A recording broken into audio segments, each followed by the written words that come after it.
دوستو یاد رکھنا، تگڑا اور مضبوط جوان پتہ کون ہوتا ہے؟ جس کی نظریں پوری طرح اس کے کنٹرول میں ہوں۔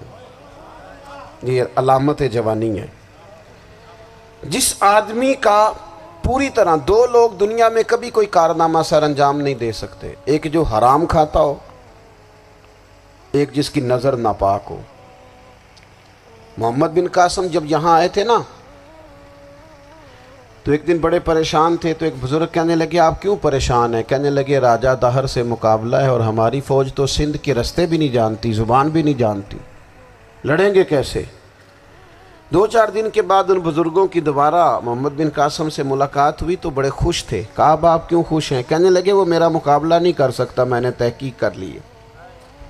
کہا کیوں؟ کہنے لگے نظر کا گندہ ہے، اور جو نظر کے گندے ہوتے ہیں وہ میدانوں میں ٹھہرا نہیں کرتے۔ میدان کے لیے نکلنے کے لیے پاک جوانی کی ضرورت ہوتی، تطہیر مزاج ہونا ضروری ہوتا ہے، پاکیزہ افکار اور سچی اور سچی ستھری سوچوں کا ہونا ضروری ہوتا ہے۔ اس لیے فرمایا کہ میرا مقابلہ نہیں کر سکتا۔ حضرت عبداللہ بن حذافہ کمرے میں تھے، تو وزیر کی بیٹی اندر سجی سنوری پہنچ گئی۔ جیسے ہی آپ نے اس کفر کی چال کو دیکھا تو تیمم کر کے نفل شروع کیے۔ وہ ساری رات بیٹھی رہی، رب کا بندہ ساری رات عبادت کرتا رہا۔ عبادت بڑا سہارا ہے، مصلی بڑا سہارا ہے اللہ کے بندوں۔ صبح دروازہ کھولا، وزیر نے اپنی بچی سے پوچھنا چاہتا تھا رزلٹ کیا نکلا، تو وہ کہنے لگی پیچھے ہٹ جا، اب تیرا میرا تعلق کوئی نہیں، میں نے نبی پاک کا کلمہ پڑھ لیا۔ اس نے کہا میں نے بھی زمانہ دیکھا ہے، پر یہ کیا لوگ ہیں، کستوری کے بنے ہوئے، سندل سے دھلے ہوئے، کہ میں ساری رات کمرے میں رہی اور 100 اور 1000 آدمی جس جوان کا مقابلہ نہ کر سکے، اتنا طاقتور جوان کمرے میں رہا اور اس نے نظر اٹھا کے نہ دیکھا۔ او کچا رنگے للاری والا جڑا چڑھ دا تے لیندا رہندا ہے، اے عشق تیرے دا رنگ محمد چڑھیا پھر نہیں لیندا۔ میں کہا ایک دفعہ نظر اٹھا کے نہیں دیکھا، کمال ہو گئی۔ اتنے بڑے لوگ، اتنی بڑی سعادت مندی، فیروز بختی، معاملہ فہمی، حد ہو گئی۔ اللہ اکبر۔ دوستو بادشاہ جب پوری طرح ہار گیا نا، اس نے کہا مار دو۔ تیل گرم کیا ایک کڑاہی میں، اور جب آپ کو اس میں ڈالنے لگے تو آپ کی آنکھوں میں آنسو آ گئے۔ بادشاہ کا خیال ہوا شاید نرم ہو گئے ہیں، کہنے لگا روئے کیوں؟ فرمانے لگے سوچتا ہوں جان ہی ایک ہے، کتنا مزہ ہے اس کی راہ میں جان دینے کا، کتنی لذت ہے اس کے نام پر مرنے میں، کتنا لطف ہے۔ جے تو چڑھیا اتے دار بھی نہیں، تے جے تو وکیا عشق بازار بھی نہیں، تے ایڈا سستا سودا پیار بھی نہیں، تے ایڈا سستا لبدا یار بھی نہیں۔ کئی جنگل گانے پیندے نہیں، کئی دوزخ لنگنے پیندے نہیں، جے وہ اس ملوں بھی مل جاوے، ایدوں سستا ہور بپار بھی نہیں۔ تے کچھ سمجھ نہ آوے لوکانوں وہ کادے نال شہید کرے، ڈٹھی یار دے ہاتھ تلوار بھی نہیں، پر او دا خالی جاندہ وار بھی نہیں۔ کہنے لگے ایک جان ہے نا، تو دل کرتا ہے ہزاروں ہوتی تو ایک ایک کر کے محبوب کے نام پہ قربان کرتا، جب میرے پاس ہے ہی ایک، کروں کیا؟ حضرت عبداللہ ابن حذافہ رضی اللہ تعالیٰ عنہ جب روئے اور بادشاہ نے یہ بات سنی، تو بادشاہ اٹھ کے کھڑا ہو گیا، سارے وزیروں مشیروں کو کہنے لگا تم نے کہا تھا نا بندہ ضائع کرنے والا نہیں، یہ بھی ضائع کرنے والا نہیں۔ کہنے لگا میرا ماتھا چومو، تم جیسے لوگوں کو قتل نہیں کرنا چاہیے، آزاد کرنا چاہیے۔ عزیز اپنی زندگی سے نا یہ بہت زیادہ ہرس، ہوس، طمع، اور یہ کسی بات کی بھی ہو، ہرس صرف پیسوں کی نہیں ہوتی ہے، شہرت کی بھی ہوتی ہے، یہ بیماری انسان کو اقتدار کی بھی ہوتی ہے، تعریف کی بھی بیماری ہوتی ہے، یہ سارے نقص ہوتے ہیں لوگوں کو، اور معاذ اللہ بعض جبوں کبوں کے اندر بھی ہوتے ہیں، وہاں بھی پنپتے ہیں، اپنی زندگی جب تک اس سادگی میں نہیں لاؤ گے جو رسول پاک نے عطا فرمائی ہے.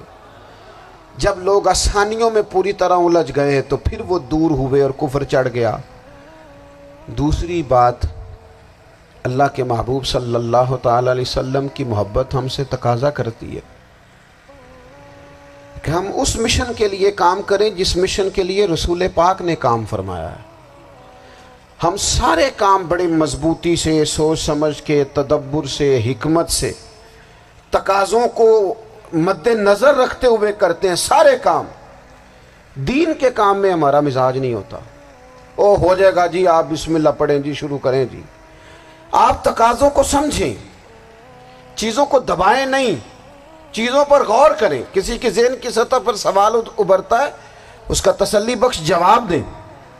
اپنی زندگی میں دین کے کام کے لیے اپنے آپ کو وقف کریں. اور دین کے کام کے بہت سارے پہلو ہیں. ہزاروں لوگوں کو قرآن پاک ٹھیک پڑھنا نہیں آتا. ہزارہ لوگ ہیں جو قرآن مجید کے مطالب سے آگاہ نہیں ہیں. دین کی بنیادی ضروریات سے لوگ نابلد ہیں. میں آپ کو کس طرح یہ بات سمجھاؤں کہ ہزاروں کی تعداد میں طلاقیں اس لیے ہوتی ہیں کہ مردوں کو طلاق کے مسئلے نہیں آتے. انہیں پتہ نہیں ہے کہ مجھے حقوق زوجین کے معاملے میں کیسے چلنا ہے. ڈھیر سارے گھروں میں تباہی اس لیے ہے کہ تربیت اولاد کا دینی منہج ہمیں نہیں پتا. اپنا حصہ ملائیں دین کے کام میں. ایک آدمی کو اگر تو نمازی کرنے میں کامیاب ہو گیا، تیری زندگی بدل گئی. وہ دین بیزار لوگ جو ہمارے بیچ بیٹھ کے ہماری نوجوان نسل کو پگڑی اور داڑھی کا نام لے کے بنیادی طور پر دین سے دور کرتے، ایسے نوجوانوں کو دین کا پیغام محبت دے کر دین کے قریب کرنا ہماری ڈیوٹیوں کا حصہ ہے. ہمیں ذمہ داری کا احساس کرنا پڑے گا. ہمیں یہ خاص قدم اٹھانا پڑے گا، توجہ دینی پڑے گی. مساجد، مدارس، میں آپ سے عرض کروں، اتنی ڈٹ کے مخالفت ہوتی ہے نا مدرسوں کی، اتنی ڈٹ کے. میں ادارہ چلاتا ہوں، اس کے چلانے میں جو مشکلات ہیں وہ تو ہم بتا نہیں سکتے آپ کو، اس لیے کہ میری قوم، میرا اس قوم سے تعلق ہے جو نعت خواں امیر کرنا چاہتی ہے، مدرسے نہیں. ہاں، نقیب خطیب پیدا کرنا چاہتی ہے، شعر و شاعری کی زندگی کو پروان چڑھانا چاہتی ہے. فقط ہمارا ان لوگوں سے تعلق ہے جو لاکھوں کروڑوں روپیہ محافل پہ لگائیں گے. اور قاری صاحب بیچارے اگر مسجد کا کوئی ہونے والا کام کسی وقت بتا دیں گے تو وہ بڑی مشکل آ جائے گی ان کے لیے. یہ کیسے ہو سکتا ہے، آپ نے یہ ڈیوٹی بتا دی. مدارس، اور جتنا اہم رول دین کو پھیلانے میں مدارس اسلامیہ کا ہے، اتنی زبردست. لوگوں کا خیال ہوتا ہے میری طرح کے لوگ شاید کام کرتے ہیں، ڈیوٹی کرتے ہیں. یہ 10-15 لوگ آپ کو نظر آتے ہیں جو آپ کو کہیں میڈیا پر یا ادھر ادھر ڈیوٹی کرتے. مخلص لوگ اپنی جگہ پہ وہ بھی بڑا ہی کام کر رہے ہیں، جو میڈیا پہ آ کے بھی اخلاص سے اور درد دل سے کو دین کی، ان کی بھی کسی بات کی حوصلہ شکنی نہیں. لیکن ہزارہا اساتذہ جو مدارس میں بیٹھ کے پڑھاتے ہیں، جنہوں نے وہ سارے لوگ تیار، آپ سمجھ نہیں سکتے کتنا بڑا کام. حفظ کا استاد جو ہوتا ہے نا، اس کی ڈیوٹی 24 گھنٹے ہوتی ہے فجر سے پہلے، اور اس نے بچوں کو اٹھانا. تنخواہ تو ہم انہیں دینا نہیں نہ چاہتے جی، تنخواہ نہیں دے دی انہوں نے. ہمیں مولوی امیر نہ ہو جانا. مولوی نو تے سوٹ بھی 27ویں والی رات دے ہے تاکہ کدھر سوان کے عید والے دن پا نہ لوے، چونکہ 27ویں تو بعد تے درزی پھڑتا ہی کوئی نہیں.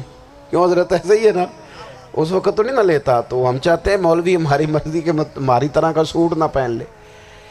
مدارس کی مضبوطی آپ یہ دیکھ لیں، یہ صلاح الدین ایوبی کا تعلق بھلا کس چیز سے تھا؟